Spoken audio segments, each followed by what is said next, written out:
Hi Hisham, thanks for taking a few minutes to sit with me. I understand you just got back from the West Bank, a pivotal time, a lot going on there. So I was hoping to spend a few minutes and talk to you about your experience, your trip, your perceptions of what's going on the ground. Thank you very much. I appreciate taking the time. As you know, I just came back from a 1-week trip to the West Bank, where MSI sent me to connect with local partners, donors, and Palestinian National Authority officials.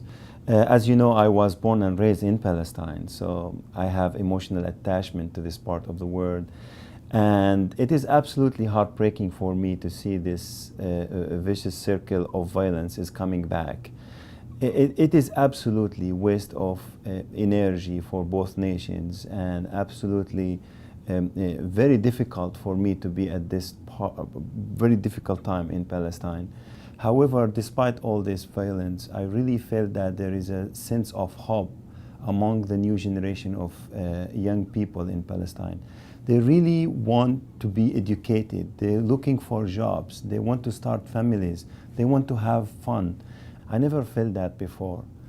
I think what also I felt in the West Bank is people are extremely fatigued of the conflict, and they don't have the interest, the desire, or the energy to see this conflict continue. And I felt that there is a collective sense of nation building that I never felt before. It is absolutely a positive and hopeful situation, and I feel that the new generation of leaders in Palestine are ready to really start their effort to build a new nation. So in your opinion, what would be a crucial next step for progress? That's a very good question. I think the road for Palestinians to build their nation is not rosy. For example, Gaza and West Bank are separated not only physically, but also emotionally and socially. A lot to be done to reintegrate people and to get them to work and function as one nation.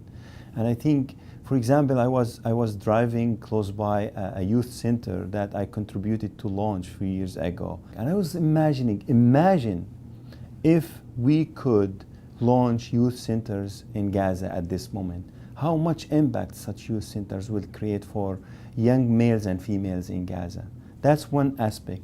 The other aspect, think about it. How many infrastructure projects that West Bank and Gaza need to absorb all these talented, educated young Palestinians who are desperate for jobs. A lot to be done in this area.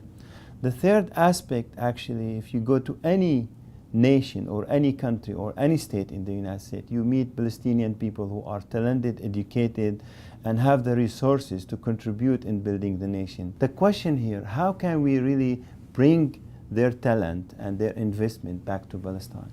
A lot to be done. We are not yet there. However, with all this hopeful nation-building vision, I think without a solution that brings security and stability for both nations, this vision will go in vain. And I hope MSI will be part of this exciting vision. Exciting indeed and very interesting. Thanks again for taking the time to sit with us, and I look forward to exploring your insights further. Thank you. Thank you very much. My pleasure.